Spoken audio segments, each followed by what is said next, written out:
What we want to discuss today is just some general comments on the livestock management calendar that we have produced.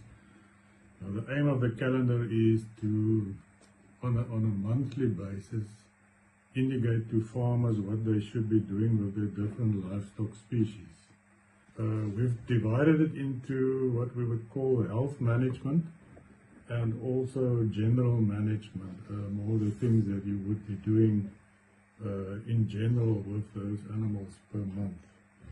We've also categorized it into essential activities and optional activities, where you could leave some things out that are not that important, but the essential ones are the ones that should be done. August, also a very quiet month, end of winter, not much happening, nothing to be done in cattle and sheep at that point in time in August.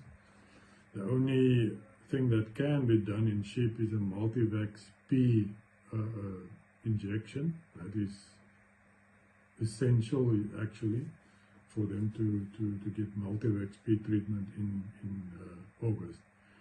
Then for goats, your mature animals, not immunized before 2 to 4 weeks before the spring kidding season, they must now get tetanus and pasturella treatment. That's all to be done in August.